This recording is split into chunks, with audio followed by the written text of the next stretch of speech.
Assalamualaikum warahmatullahi wabarakatuh. Perkenalkan, nama saya Efren Kawiri dengan NIM A1C221010 dari kelas A angkatan 2021, prodi S1 Keperawatan, dengan dosen pengampu Ners Imran Pasar Escape MCAP. Dengan video kali ini saya akan membahas mengenai sistem kardiovaskuler. Untuk mempersingkat waktu, langsung saja kita ke materinya. Definisi sistem kardiovaskuler. Sistem kardiovaskuler atau yang biasa disebut sistem sirkulasi adalah suatu sistem organ yang berfungsi memindahkan zat dan nutrisi ke dalam sel. Sistem ini juga membantu stabilisasi suhu dan pH tubuh. Sistem kardiovaskuler adalah suatu sistem transport tertutup yang terdiri atas beberapa komponen. Yang pertama, jantung sebagai memompa darah. Kemudian yang kedua, komponen darah sebagai pembawa O2 dan nutrisi. Kemudian yang ketiga, pembuluh darah sebagai media jalan dari komponen darah. Kemudian anatomi jantung. Teman-teman di sini bisa melihat, di sini ada gambar anatomi jantung seperti apa. Kemudian selanjutnya definisi jantung. Jantung adalah kumpulan otot yang mekanisme kerjanya terdiri dari beberapa bagian bekerja bersama. Organ ini terbagi menjadi beberapa ruang yang menerima dan mendistribusikan darah untuk mengatur kadar oksigen. Ruang-ruang ini disertai dengan vena dan arteri yang memiliki fungsinya sendiri. Jika semua bekerja dengan normal, jantung bisa memompa darah dengan mudah. Kemudian ada letak dan posisi jantung. Posisi jantung terletak di rongga toraks di antara kedua paru dan berada di tengah-tengah dada, sedikit ke sebelah kiri sternum, dan berada kira-kira 5 cm di atas processus hypodeus. Kemudian ada ukuran jantung.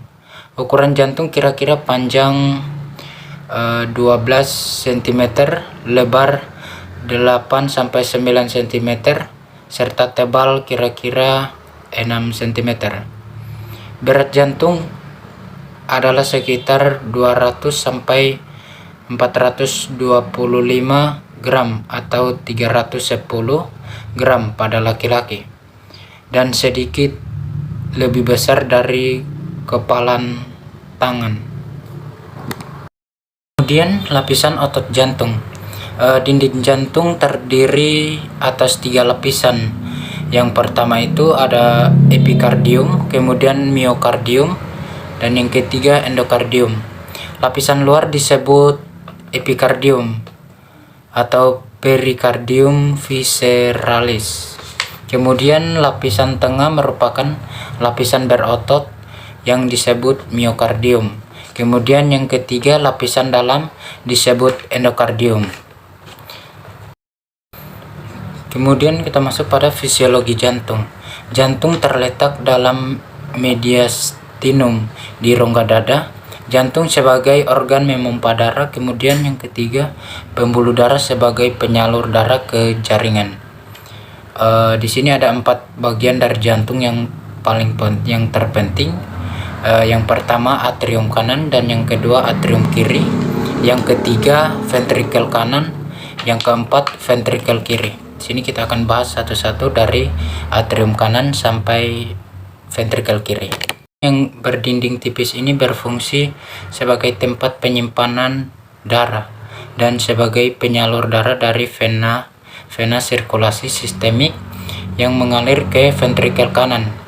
Darah yang berasal dari pembuluh vena cava superior dan vena cava inferior masuk ke atrium kanan. Kemudian yang kedua, atrium kiri. Atrium kiri menerima darah teroksigenasi dari paru melalui keempat vena pulmonalis. Di sini ada gambar dari atrium kanan dan atrium kiri. Kemudian kita masuk pada ventrikel kanan dan ventrikel kiri. Ventrikel kanan, tebal dinding ventrikel kanan hanya 1/3 dari dinding ventrikel kiri. Karena beban kerja ventrikel kanan jauh lebih rendah dari ventrikel sinistra. Fungsinya yaitu menerima darah yang berasal dari atrium kanan, kemudian membawanya menuju ke paru-paru. Kemudian yang keempat, ventrikel kiri. Ventrikel kiri menerima darah dari organ atrium kiri serta membawanya menuju ke seluruh tubuh.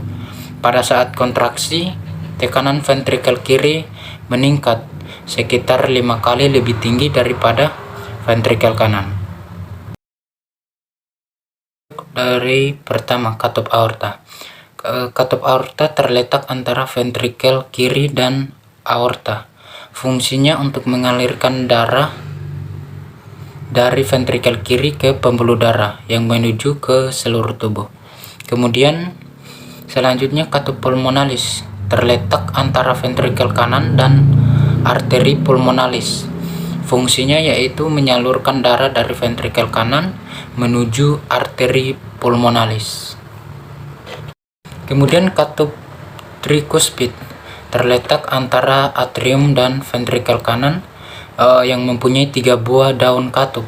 Fungsinya untuk menyalurkan darah dari atrium kanan menuju ke ventrikel kanan. Kemudian yang terakhir, katup bikuspid. Katup bikuspid memiliki fungsi yaitu untuk memantau aliran darah dalam satu arah melewati sisi kiri jantung, terutama dalam hal menghalangi darah apapun dari muntah kembali ke paru-paru. Kemudian selanjutnya kita masuk pada pembuluh darah. Di sini ada 5 pembuluh darah, mulai dari arteri, vena, kapiler, arteriola, kemudian venula. Saya akan menjelaskan dari arteri sampai venula. Kita masuk pada arteri. Arteri ini berfungsi untuk transportasi darah dengan tekanan yang tinggi ke jaringan-jaringan. Arteri mempunyai dinding yang kuat.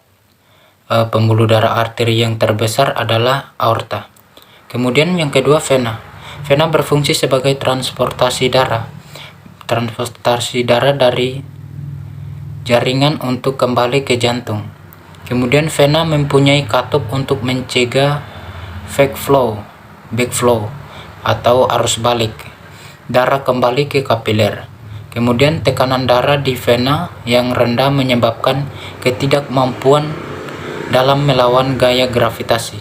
Kemudian pembuluh darah vena yang ukurannya besar adalah vena cava dan vena pulmonalis. Kemudian kita masuk ketiga, kapiler. Kapiler sebagai alat penghubung antara pembuluh darah, arteri, dan vena. Kemudian tempat terjadinya pertukaran zat-zat antara darah dan cairan jaringan. Kemudian mengambil hasil-hasil dari kelenjar, kemudian menyerap zat makanan yang terdapat di usus, kemudian menyaring darah yang terdapat di ginjal. Teman-teman di sini bisa melihat gambar dari arteri, vena, dan kapiler. Kalau kita melihat gambarnya di sini, kapiler sebagai penghubung antara arteri dengan vena, sekalian sebagai tempat terjadinya pertukaran zat-zat antara darah dan cairan jaringan. Kemudian yang keempat, arteriola. Arteriola adalah cabang-cabang paling ujung dari arteri. Arteriol berfungsi sebagai katup pengontrol untuk mengatur pengaliran darah ke kapiler. Kemudian yang kelima terakhir, venula. Venula merupakan vena kecil yang terbentuk dari kumpulan pembuluh kapiler. Kemudian venula berfungsi juga menampung darah dari kapiler dan secara bertahap bergabung ke dalam vena yang lebih besar. Kemudian kita masuk pada asuhan keperawatan gangguan pada pasien penyakit gagal jantung kongestif. Saya akan membacakan kasusnya. Seorang perempuan berumur 20 tahun dirawat di ruang interna karena sesak, diagnosa medis gagal jantung kongestif. Saat dikaji, pasien nampak masih sesak nafas dengan RR 36 kali per menit dan ada kuping hidung. Kedua tungkai edema. Hasil pemeriksaan fisik GVP 8 cm, N 96 kali per menit, HR 100 kali per menit. Kemudian tekanan darah 100/60 mmHg. Suhu 36,6 derajat Celcius. Point of max impuls bergeser ke kiri. Kemudian sela IGA ke 1. Pasien mengalami masalah keperawatan gangguan pertukaran gas. Di sini saya akan menjelaskan mengenai ASCEP mulai dari pengkajian sampai evaluasi. Kita masuk pada yang pertama, pengkajian. Data yang didapatkan pada klien berumur 20 tahun dirawat di ruang interna karena sesak, diagnosa medis gagal jantung kongestif. Saat dikaji, pasien nampak masih sesak nafas, kemudian RR 36 kali per menit dan ada kuping di hidung, kedua tungkai endema. Kemudian yang kedua, diagnosa keperawatan. Berdasarkan hasil pengkajian pada klien, ditegakkan diagnosa yaitu pola nafas tidak efektif akibat kurangnya pertukaran oksigen yang disebabkan oleh bendungan pada arteri pulmonalis. Kemudian selanjutnya yang ketiga, intervensi.